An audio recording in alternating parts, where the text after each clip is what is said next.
Today, we are fortunate enough to have Kalidas join us from the village. He's been practicing Kriya Yoga and the teachings of Yogananda since 2004, and he's trained in Vedic Astrology with Drupada Macdonald, who many of you may know or had a reading with. I'm happy to be here too and grateful to be with all of you. Let's begin with our prayer.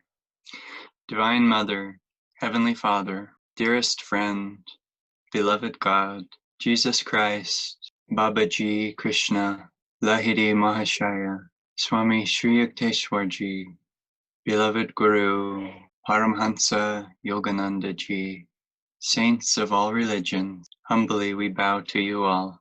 Guide us in our understanding of this sacred path and of these highly effective tools. Our heart's true desire is for Thee alone. May all our life experiences serve us in that ultimate quest of attaining oneness with what we truly are, divine bliss, divine love. Om, peace. Amen.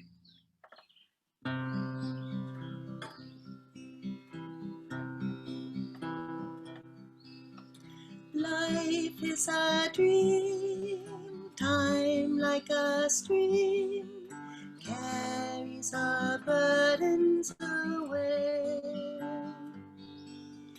Never despair, joys everywhere. Love can befriend you today. Free from all care, like birds on the air, soar above griefs and worries, seek joy and be gay. Often on earth, things of great worth, worldly ambitions defy.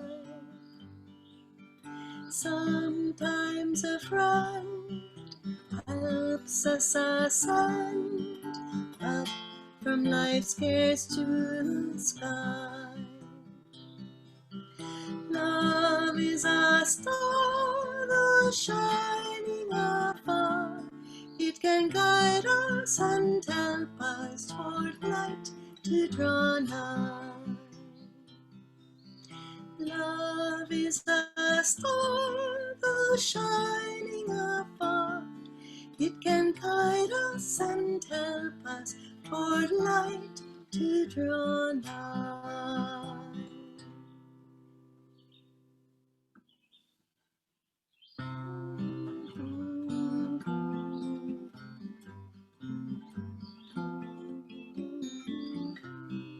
Who tells me thou art dark, O my Mother divine? Who tells me thou art dark, O my Mother divine?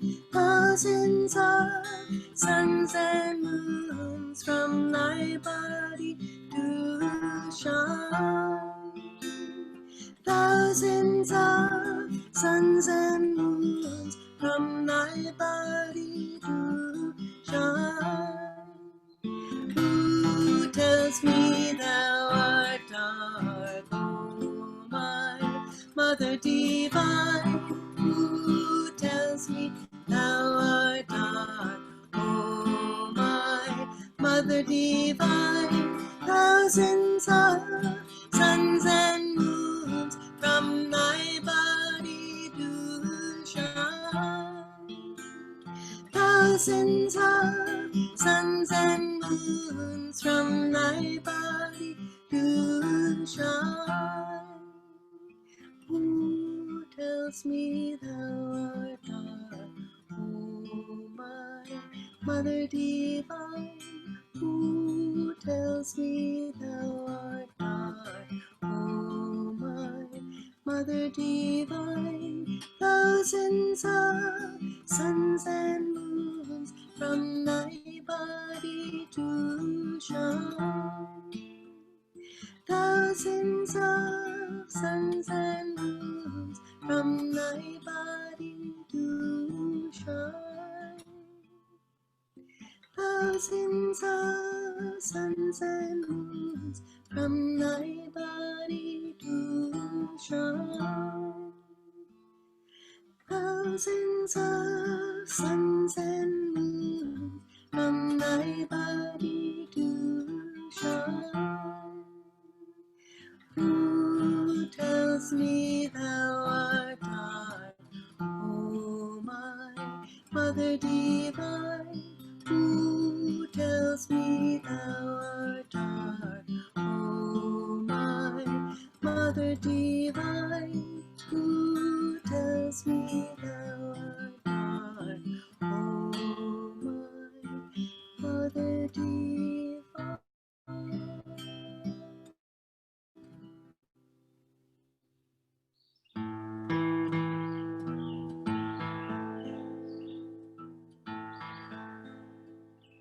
I have a love who's far away, far away, far away.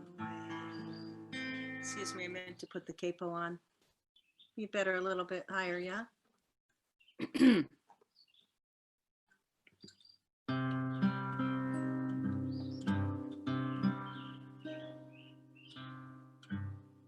I have a love who's far away, far away, far away. I have a love who's far away, farther away than the stars, and yet she's stolen my heart away, heart away, heart away, and yet she's stolen my heart away, farther away than the stars. Keep me not bound, no, teach me to fly, far from earth's madness, free ere I die. Keep me not bound here, teach me to fly, farther away than the stars. There's nothing here nearly so deep, nearly so deep, nearly so deep. There's nothing here nearly so deep as her laughter awaking the stars.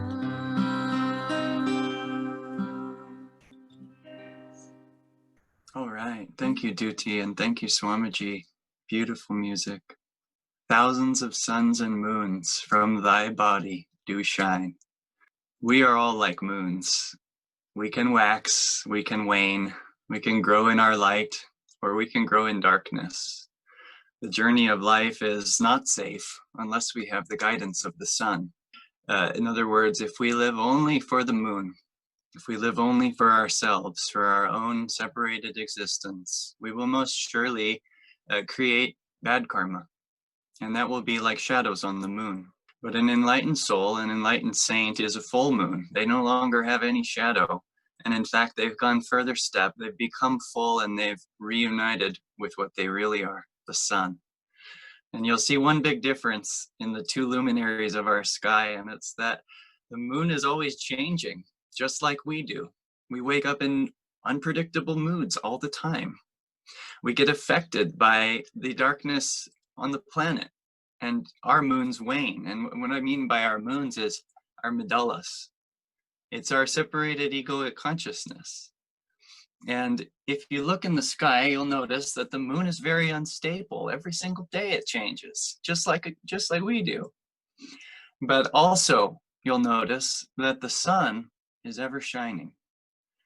And this is the part of ourselves we want to learn how to manifest. That part of us who's unconditionally joyful, that's the soul. That's the part of us that's eternally connected to God.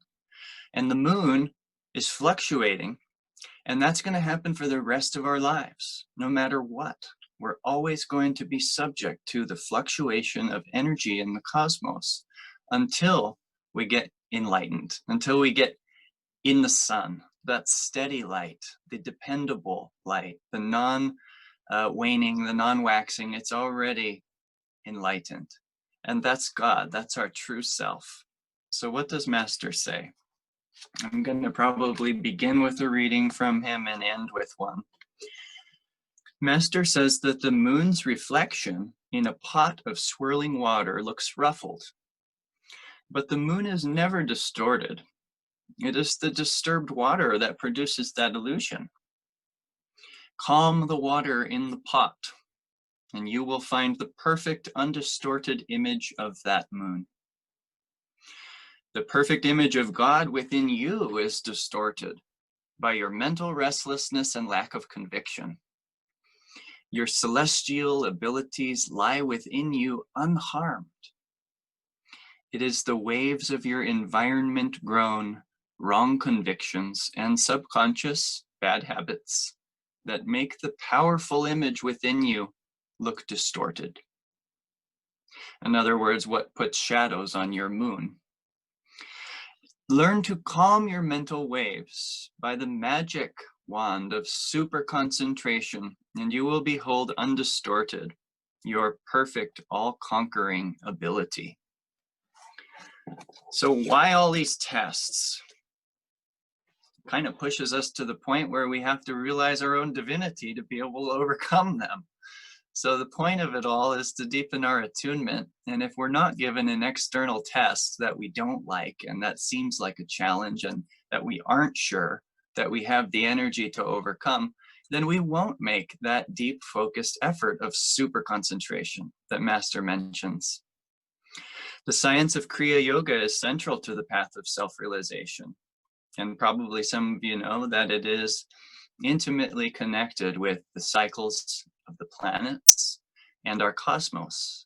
Kriya Yoga relates to our cosmos.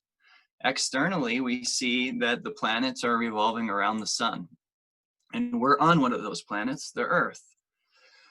And the sun itself is guiding our entire solar system towards a great galactic center. And this is the evolutionary age that we're in, as we're rising in consciousness in Drupada Yuga. And what that means is our sun, the one we see in the sky, is moving towards this great galactic center, and it's guiding us all towards enlightenment. Well, you and I as moons only get to live a little bit, so it's not like we're all going to be hanging onto this planet until it reaches that galactic center. The great, great news is that galactic center is in you. And the more that we contact the sun, and the more that we offer our shadows, our darkness, our limitations, our bad habits, our negative thinking, the more that we offer them here, the more that God can take them from us. And what will be revealed in its place? The light. So the purpose of our journey here is to become exposed, actually, to the shadow, to our own limitation. We have to become aware of our own limitation and our own boundary. And when that gets exposed, the sign that it's been exposed is our negative emotional response to anything that life gives. If we have that negative emotional response and we go towards negative thinking, then it's certain that one of our boundaries has been revealed, one of our limitations has come into view, and that looks to us as a moon, as an ego, it looks like an obstacle. But Yogananda spoke about how obstacles are opportunities. And if God didn't give us obstacles, we wouldn't have any opportunity to grow. So what is this planet Saturn that everyone seems to have a negative view about? He's the one who shows us those shadows. He's the one who shows us our boundaries and says, look, you're blocked here. This is an obstacle for you. Can you turn it into an opportunity? And this is where the ego says, no, I don't know how to do that. How do I turn this obstacle of what we're going through now, which none of us barely have any control over the external way this flows forward? How do we turn that into an opportunity?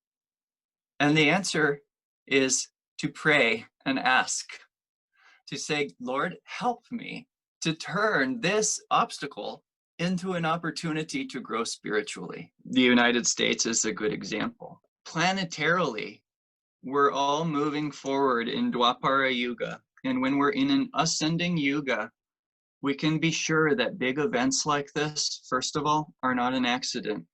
And secondly, they're going to result in the evolution of humankind. And lastly, those people who are yogis have a great, great opportunity in this time for spiritual salvation, because we're going to see obstacle after obstacle get thrown at us. And we will face things like misunderstandings, persecutions, betrayals, deceit.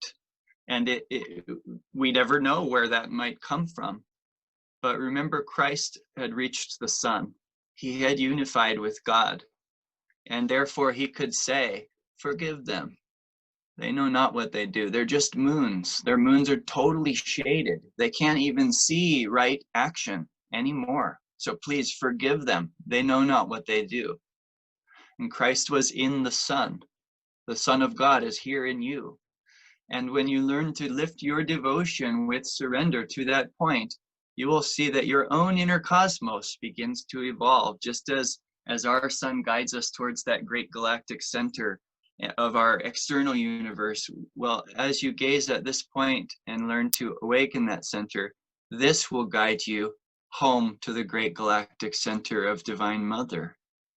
So there's no greater security than learning to lift our energy from the first chakra, which includes fear and duality and separation from God, and lifting it up fearlessly at the spiritual eye, regardless of the external situation, and say, God, I don't need to understand what's going on. All I need is love for thee. That was Master had an affirmation. He said, I mind not how many days of scalding sorrow come to search and test me. I pray only that they not take away my love for thee. Because Master, a great enlightened being like Master, he knew that simple truth, that love for God is the secret to life. And a science as complex as astrology can easily get us over mental. But I like to balance the work that I do with the simple statement of our gurus that say it's about loving God. It's about tuning in with his presence. Regardless of your external situation, you will be able to turn the obstacle into an opportunity if you look to me. So how do we turn obstacles into opportunities? We don't know how. This is the first step. We have to recognize that we don't know how. And that causes us to go deep. That causes us to pray and say, God, I can't do this, but you can. And that is how Ananda was built. Swami Kriyananda did not know how he was going to build this beautiful work of self-realization. But God knew, and Swami knew that God knew, and Swami knew that Master knew. So every time something threatened us, like the fires, like the lawsuits, like whatever's happening now, we would go to the Master and we would say, I don't know how to do this. In fact, I can't even put one foot in front of the other.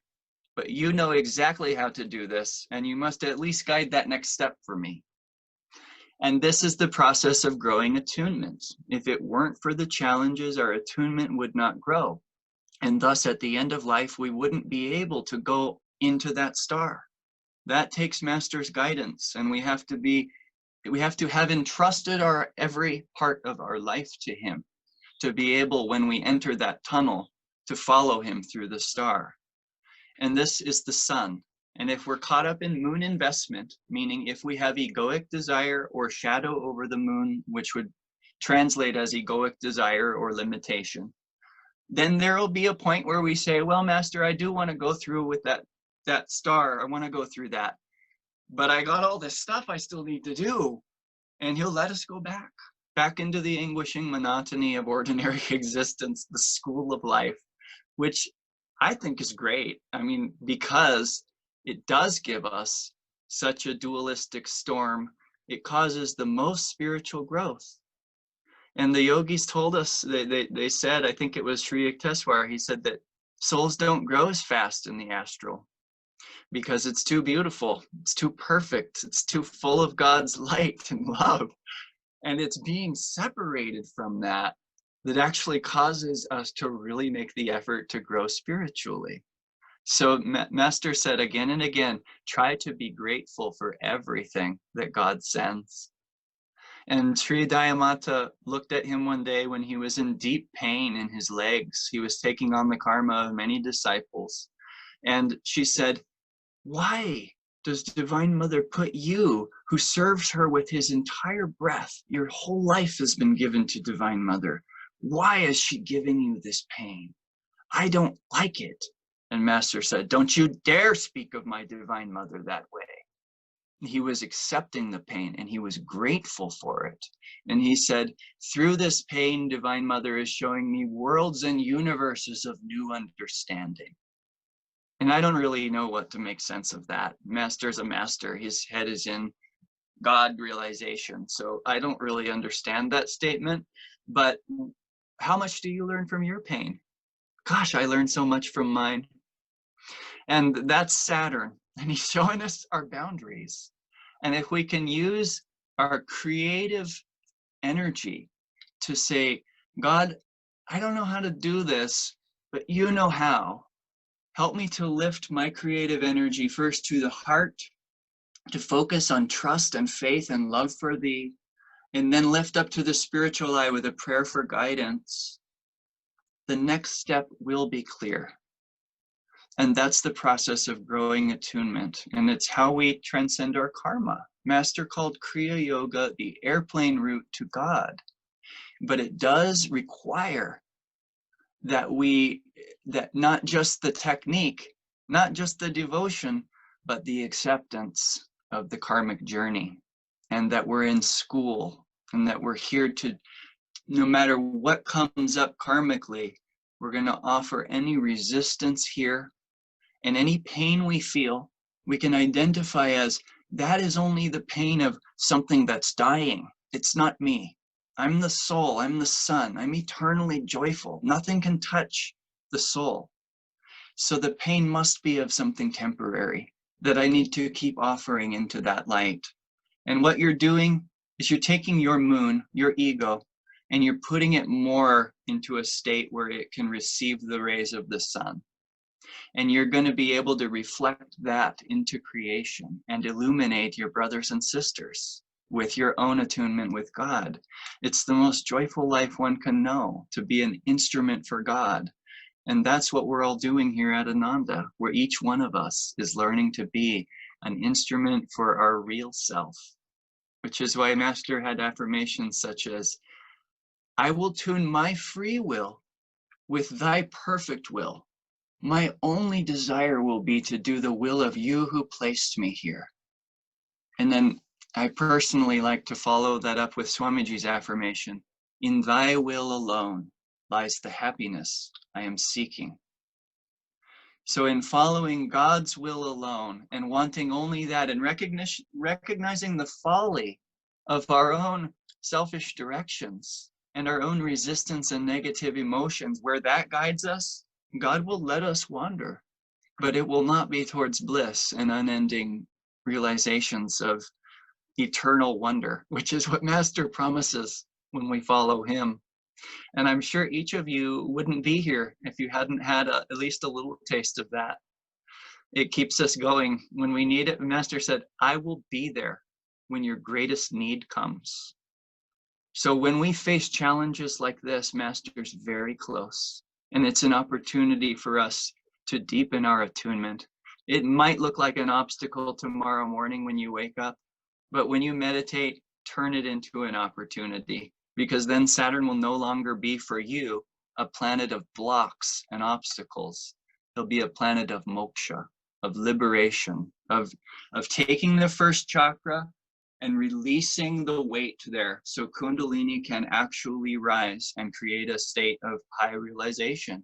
You are not inferior to the great ones who told you that you can do this. Each one of us can do this. And actually, it's Master said, no obstacle exists, I've found, except for mankind's spiritual unadventurousness, which is one of the funnest quotes from the autobiography.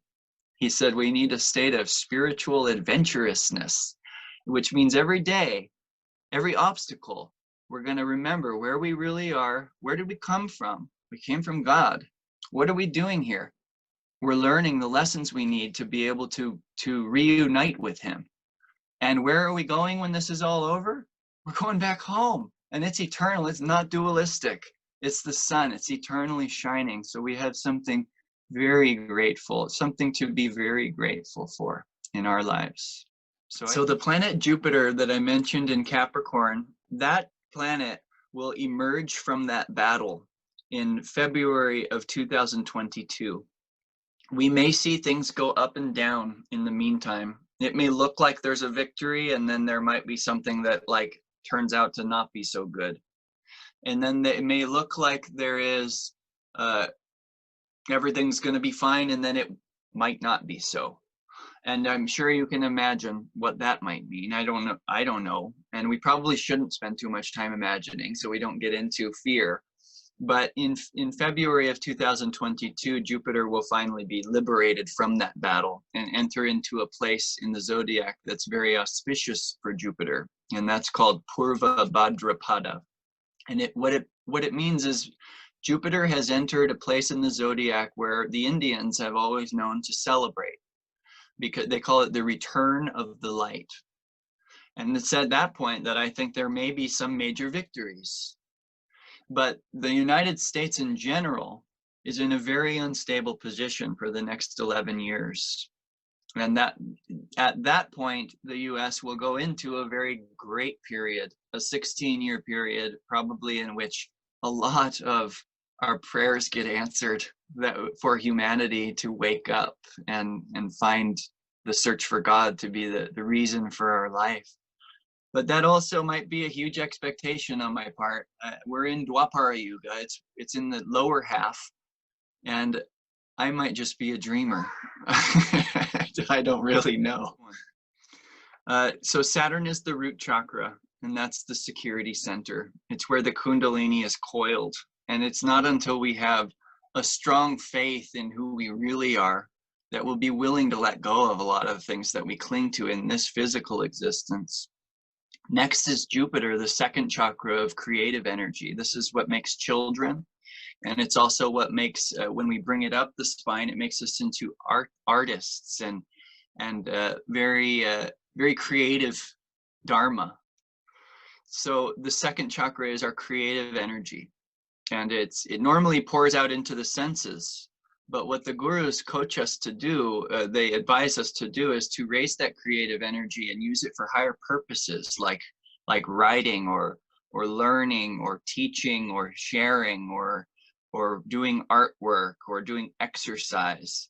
But letting that second chakra creative energy just come out through the senses is often a waste of life force. And if we get in that habit, it's actually harder for us to be creative when it comes to approaching our challenges. And in the Bhagavad Gita, it talks about how the person who lives in tamas, which is like ignorance and dark laziness, they find it somewhat impossible to work through life's tests. And that's because their creative energy is depleted. And so therefore, when an obstacle comes, they don't have the foggiest idea. They'd rather just get drunk or like forget about it than deal with it, because their creative energy has become depleted. So the second chakra is very important, and it's Jupiter is a positive, benefic planet. And what he represents is what happens to our lives when we learn to use our creative energy for higher purposes. We become very happy and we begin to excel in life.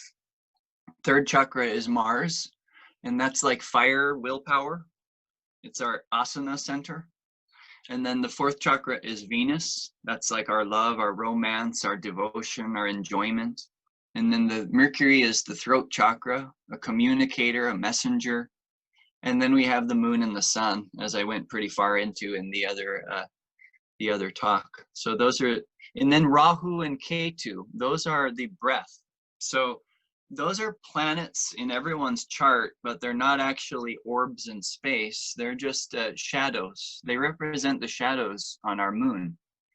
And when we breathe upward, that's Rahu. And when we exhale downward, that's Ketu. And so that's the anatomical location of the planets. And if you want to learn more about that, you can check out my YouTube video. It's called The Planets and the Chakras. And it's about a half-hour presentation of just going more into that. How can we use astrology when we're not an astrologer to our benefit without becoming too mental or letting it run our life? Because it can be a dangerous study for certain people. That question is very important for yogis on this path, because astrology, if you become too dependent on knowledge of it, it can take away your heart, your feeling, and your intuition.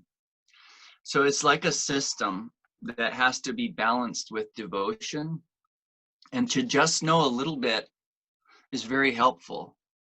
If you know your chart a little bit, you'll probably find that very helpful in encountering your life lessons. Like, oh, okay, this is my Saturn in the 12th house. I personally often see that.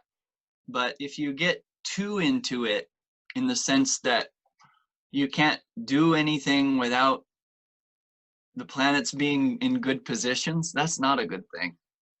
Like, I had a friend once who, it was a really an inauspicious day. Saturn and Mars were in Scorpio with the moon. And he was going to play ultimate frisbee, and he has a bad heart. And so I just told him, like, be careful, man, don't push it too hard. And he's like, no way, man, I'm using that Saturn Mars. I'm going all the way with it today. Like, he wasn't scared because the planets were in an inauspicious position. They are now. The planets are not in a very good position right now. It's challenging. But does that mean that we have to not think positively, or does that mean we have to all be in a negative place with the planets? No way. We can outwit the stars. And if you want to have more information about how to do that, you could read that chapter in the Autobiography of a Yogi, Outwitting the Stars. And Kriya Yoga speaks in depth about the reality of astrology, how it can help devotees, and how it can also be misunderstood. So if you're someone who wants to know about astrology but doesn't want to get like caught up in some alternative science to your path, then I'd recommend praying to Sri Yukteswar and asking him to show you just as much as you need to know and guide you to not become too overcomplex about it.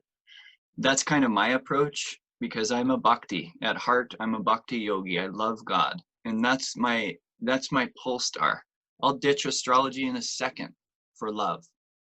But bringing those two together, as you can see, it can be pretty powerful to know your life lessons and to have love and faith for God and be willing to die daily, in the sense that each of us can surrender what we would rather life look like right now, embrace what it is, and discover actually the hidden blessings therein that previously we were holding off because we couldn't embrace the situation.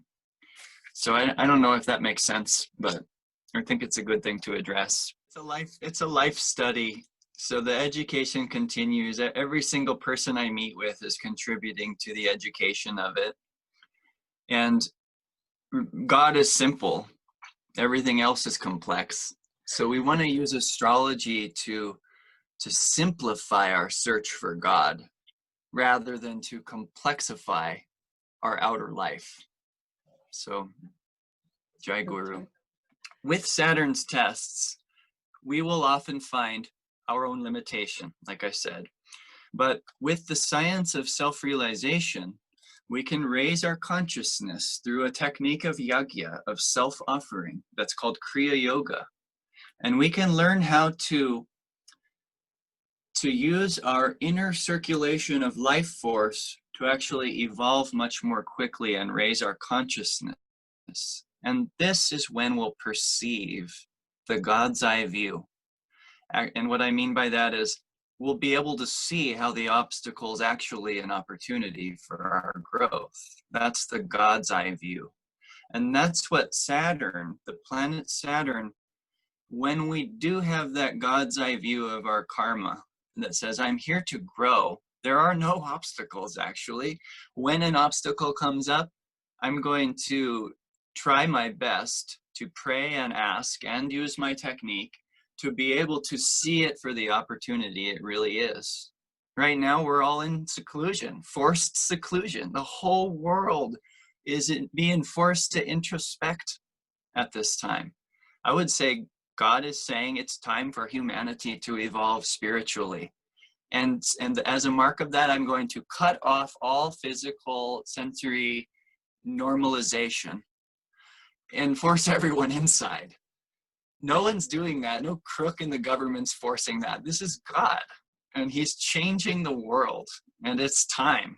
2020, 100 years after the Guru Yogananda arrived on the soil of America with the science of Kriya Yoga, through which mankind could quicken his evolution by recognizing that just as there's an outer cosmos, there's an inner cosmos.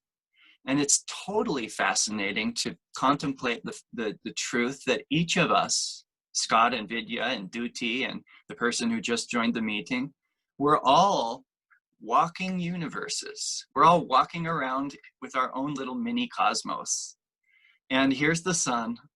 And if we want to be guided rightly in our evolution, we will focus on that sun. But what's required to really focus is we have to like that sun. We have to love that sun. We have to yearn for that light. And what I mean by that is we have to bring our heart chakra, our love, up to this point. And this is partially the evolution of our inner universe. Kriya Yoga is a science by which we revolve the life force around the inner cosmos. Where are the planets? They're your chakras. Saturn is the first root chakra. That's like our security. And when our security gets threatened, it's a Saturn test. And that's what's happening on the planet at this time. The first chakra of our entire planet is being cleaned. And if there's attachment to that which no longer serves us, that will be revealed. And the first chakra also means organizations, systems worldwide, things like Ananda Village, Ananda Worldwide. It's an organization. It's a system of God realization. And it works. And Saturn, when he sees that, will strengthen that root chakra of that organization. And this is an example of an example of that is he gave us the lawsuit in 1992. And that was exactly when Saturn was in Capricorn last time. So it's been about 29 years since then, 28 and a half-ish years. And here we are again with Saturn in Capricorn. Well, what did he do through the lawsuit? He very much strengthened Ananda's organization and expanded Master's name into the world in so many blessings in disguise sort of ways. That's going to happen again to Ananda and also, I think, to the world. So the astrology at this time has a very strong Saturn in Capricorn. And Capricorn is that sign of systems, governments, organizations. I mentioned Ananda as one of them. Another organization, the United States of America. Another one is organized crime. Organized crime is not a positive light on the planet. And when Saturn goes through organization sign of Capricorn, he's going to expose that organized crime, and it will take a hit. And you can search history every 29 years when Saturn goes through Capricorn, some kind of like mafia exposure, or John Dillinger and Bonnie and Clyde were killed during this time. And you see this organized crime that's negative on the planet gets cleaned at this time. So that's very good news. But the USA is an organization too. Money is a system. The United Nations is a system. And then, of course, we have our health system, which everyone's become much more aware of recently. So these are all structures and systems. And when Saturn goes through Capricorn on the Earth sign of organizations, that's going to change a lot of those. And what you can rely on is that Saturn's a dharma planet. So he'll strengthen anything dharmic, and he'll take apart and restructure anything adharmic or undharmic or not serving the light. So that's the first chakra of the planet. It's scary to have that chakra threatened and changed. It's like someone taking away everyone that you love. You know, the feeling of security there, or it's like standing at the top of a building and leaning over. The feeling of threat to your security is there. But this is an obstacle to the moon, to the ego, but an opportunity for the soul to grow. So if we learn to live by soul consciousness and awaken this center, we'll become much more insightful at approaching obstacles and turning them into opportunities before they get the best of us, before they cause us to create negative karma. That's not what we want to do. When we get a hard situation, we don't want to lash out at the world and become angry at it.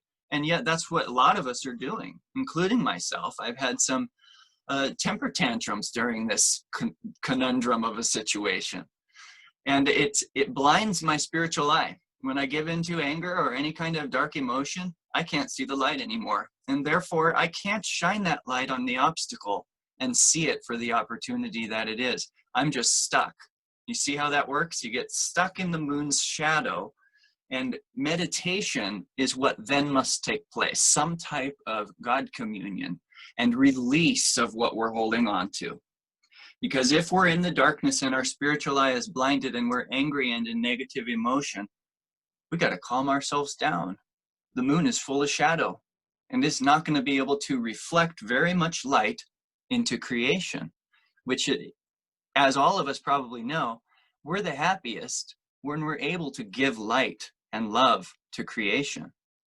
So we want to be full moons, right? And so we wouldn't want those shadows on the moon. And yet we don't really know how to get them off without guidance, without prayer, without God. So unless we learn about the spiritual path of self-realization, we'll remain a fluctuating moon forever. And that will be lifetime after lifetime of anguishing monotony of ordinary existence, which means we will go up one day and we'll go down another. Once we're up, we'll think it's going to remain really great. And then when it goes down, we'll be super depressed. And we'll make that same assumption about the depression, that's going to remain. And so it will be very painful. We'll assume somehow that we're like in eternal hell. And then the next day, things will improve again. And then we make that same assumption, oh, everything's going to be great from now on, right? You see, this anguishing monotony of ordinary existence is a roller coaster ride that fatigues us and causes us to yearn for true relaxation, for true contentment, for true unity with God. So it drives us towards spiritual effort. And this is why obstacles are great. This is why Saturn is great, because he gives us limitation in this world and said, this is not your home. Don't make that mistake again. You're here to grow. This is school. And if you show up at school and you say, I don't have anything to learn, then you'll probably have to repeat that grade. But if you pay close attention to the teacher, which manifests in the form of many obstacles, as well as friendships, communities, satsangs, discoveries through our own life experience of what we really understand about spirituality. All these things are leading us and guiding us. They're signs of God's grace in our lives.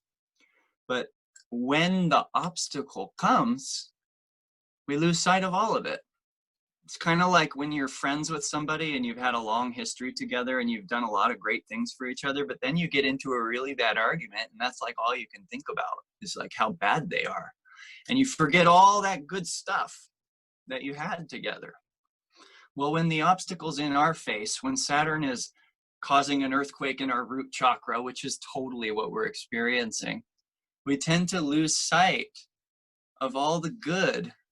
We tend to lose faith in the power of God to carry us through this challenge, to the sun, to a greater unification with the sun, so that henceforth we will live in bondage no longer. And astrology is a way to look at one's chart, one's own planetary positions, and where there's karma, which chakra, which house, which would be the area of life manifestation that's going to be teaching us lessons or bringing us good karma from the past. And it's very, very much a way for people to confirm their natural intuitions about who they are and what they came here to this earth to do. And it's a fun service to offer, because I see light bulbs go on in people's heads when I read their charts to them.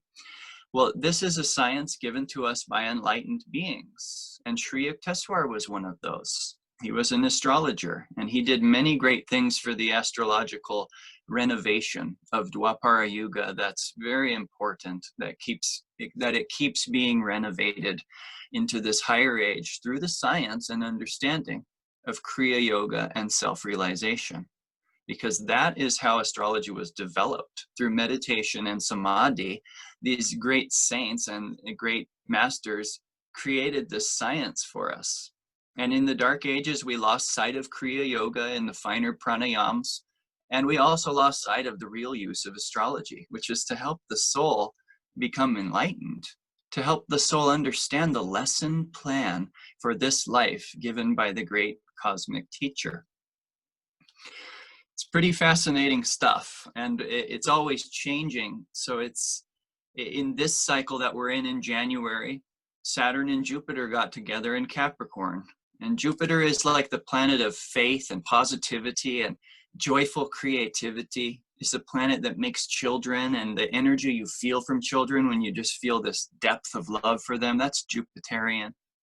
It's like purity. And that Jupiter going through Capricorn is in Saturn's domain. And Saturn is a strong Dharma planet. And Jupiter is kind of overly practical in Capricorn. So it's hard to have faith on the planet when Jupiter is in Capricorn, because Capricorn is a systematic, mathematical, equational sign. Like this needs to add up. This plan needs to make sense. Things need to go according to plan. And it's just simply not going to be that way. And it's blocking a lot of people. It's, let's say, challenging a lot of people's faith in God. And yet, we as yogis know that God works through both light and darkness. Just as he used the lawsuit, which almost destroyed Ananda, to strengthen it, he will do the same for the United States of America. It might look like it's going to be destroyed. It might look like money and wealth and all those things that we've enjoyed for so long in this country are no longer going to be there. It could be very possible. But the spirituality, remember, when an obstacle comes up, it causes people to think deeper. And they just might be able to turn some of these obstacles that come up into spiritual opportunities. It's very likely that humanity is going to grow deeply in a spiritual way through all of this. I'm sure all of you agree. So what else should we talk about today? The planets are like energy centers. And what's really cool is Kriya Yoga is a science in 4 different initiations. 3 different. You get the 3rd and the 4th step in the same initiation. But the 2nd Kriya is about visiting the planets. And this is something that I just like to say for fun. It's about getting in touch with the chakras. And you get to feel them open. The more you focus on a specific chakra, the more you get to feel it and become aware of it. And you could feel it that henceforth more so in your daily life. Awakening the chakras, or visiting the planets, as an astrologer might say, is so beneficial to the process of enlightenment. Swamiji said in a Kriya ceremony, you have no idea how much bliss is in the chakras. So opening the chakras is another great key to transcending our karma, because when that chakra opens, it will pour its energy towards the spiritual eye, as long as that's where we're focused. And it can transcend big pieces of our karma when that's happening. But it requires that we focus deeply, learn how to meditate deeply, and focus our devotion with the technique. So we use Kriya Yoga, which Yogananda said is every Kriya breath is 1 year of natural human evolution. We use it with a self-offering, loving surrender to God at this point. And in the process, we chant Om at each of the chakras as we come up. So what we're doing for this 1 year of evolution is we're taking our energy, which would be like the earth, and we're taking it around the sun. We're evolving it quicker than it happens out there. And it's a common misunderstood truth that when you get Kriya Yoga, your karma will speed up. Some people say when you get Kriya, your life's going to turn upside down, or it's going to be like really fast. Get ready, buckle up. And it's true in a sense, but this is what we want. We want these opportunities for spiritual growth. If we've reached that point of anguishing monotony where we're tired of duality, then we're going to want that spiritual growth to happen rapidly. And therefore, yes, it will bring up our lessons that we need to learn, but it's basically like entering into a higher grade. It's like saying, this class, I've learned enough about duality to know that it's not going to give me bliss. So I'd like to go to the special ed class where they teach us about this speeding up your karma. And that's the yogi path of self-realization, is we use Kriya to speed up the inner evolutionary cosmos.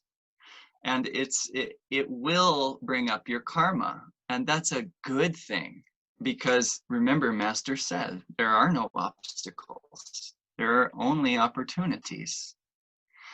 So when we ultimately become centered in through our Kriya Yoga, not just in the Irda and the Pingala, which are the currents that go around the spine, but when we get in, when this causes a magnetic force to gradually create a magnet of our spine.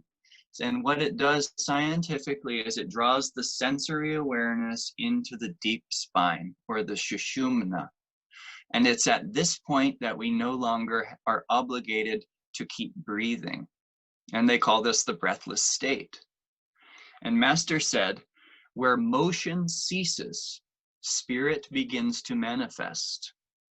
Now we can all sit here right now and be as still as possible, but each one of us will probably still be breathing, and our heart will still be making some type of motion. So spirit won't just immediately just be there, like you won't just all of a sudden be in the presence of the infinite light. And yet that's where we are all the time. The sages tell us we're all made of that. But with this motion ceases quote, it has to do with if you see what we're doing through Kriya is we're moving the energy up and down the spine. But once we enter the Sushumna, we can stop our Kriya. And what we've actually done when we enter the breathless state is we've caused that inner cosmos to completely still. And Master said, where motion ceases, spirit begins. So what happens? The whole cosmic illusion begins to fall. And we can see the spiritual eye, and we begin to enter our true reality. This is the breathless state. Master spoke about it a lot, because he said, you must stop the storms of breath if you want to stop the storms of mind. And he gave us techniques like the Hong Sa to prepare us for Kriya, because Hong Sa has very calming power. So we're just like he said that the lake and the moon's reflection, through Hong Sa we're calming those waters. And it's from this state of deep calmness that Kriya Yoga is most dynamic. And when we're bringing our energy up the spine, it should always be with our devotional self-offering. Master was very clear about Kriya Yoga, and he said Kriya Yoga without devotion is not Kriya.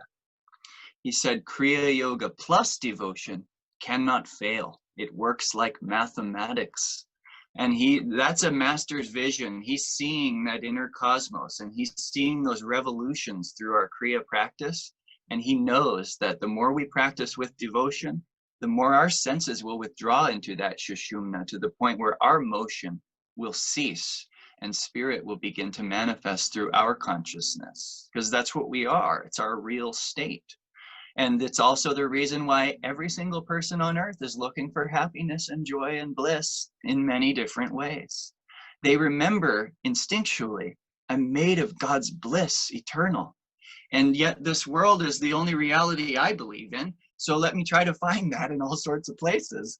And what we end up doing is creating bad karma, because we see ourselves blocked by other people, and other people's desires block ours. Anyway, you get the picture. We get into fights as long as we think this world is the place we're all supposed to attain eternal bliss.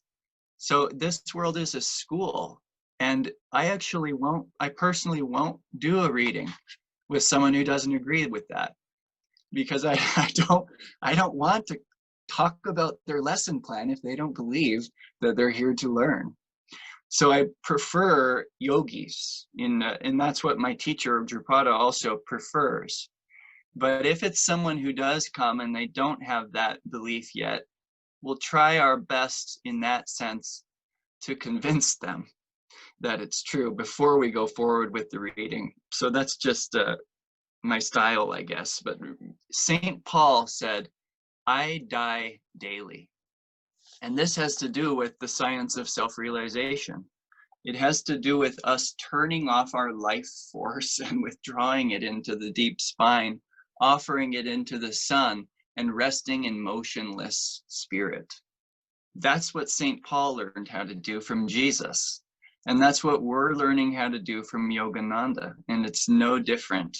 And each one of us should have joyful expectation that this state of being able to die daily, and I mean joyfully surrender our very breath to God, who we really are, with a sense of loving, trusting faith that He knows the path ahead, and we're never required to know that. We were never required to see the future. We were only required to become like little children and trust our Divine Mother as she guides us forward in our evolutionary process day by day. And yet there is this satanic force on the planet and in our minds that causes us to look fanatically at the future and say, that don't make sense. It's not going to be safe. Things aren't going to be okay. And that will be true if we don't have God. But it will be untrue if we have Him. He'll show us how to turn whatever obstacles come up today into opportunities for growth. And that's very simple. That's why Sri Yukteswar, a great wisdom master, said, God is simple. Everything else is complex. But when we get into that state of, I want only God, I want thee, only thee, Lord, then we can have a real experience of dying daily, because there's a true devotional yearning so strong that we're willing to even not be scared when we go breathless, which the first time that you do have an experience of it, it will be scary. But Kriya is meant to bring us to the point where we can relax effortlessly into the breathless state. And this requires devotional faith, because who is going to let go of their breath unless they know that they're going to keep on living? You know, it'd be like being asked to go underwater and stay there for 10 minutes. It would be scary. That first chakra would not like that. So the first chakra is Saturn, and we want to release our fears at the spiritual eye with an attitude of faith. And Kriya Yoga is a fabulous science for doing this. In fact, Babaji said it's the greatest technique ever given to mankind to achieve spiritual salvation. He also predicted that this science of Kriya Yoga would aid in unifying mankind through the universal science of God realization. So here we are on the planet, we're in a major crisis. It involves Saturn and Jupiter, a battle for Dharma in the house of systems, structures, and organizations. And this includes organized crime. I'd say that's part of the Saturn, the darkness exposure. And it includes organized virtue. And that would be like the good forces on the planet, like Ananda at this time. We are warriors of light. We're fighting a battle. That affirmation is powerful because it's exactly what we're doing. And the planets are always changing. This cycle is likely to last till, I would say, till when Jupiter reaches a certain point in Aquarius, which will be in February of 2022. But it could well last another 11 years, which is symbolized in the chart of the United States of America. It's in a very unstable and deeply transformative time of renovation. And that might not look very secure for those of us who rely on the current system, because it most certainly is going to be restructured. That includes money, that includes the World Health Organization, that includes Congress, it includes everything. And there's a lot of darkness. I'm sure everyone has a completely unique point of view on it, but I bet we could all agree that there's a battle of light and darkness going on all levels in many organizations at this time. Now, I hope you enjoyed my presentation.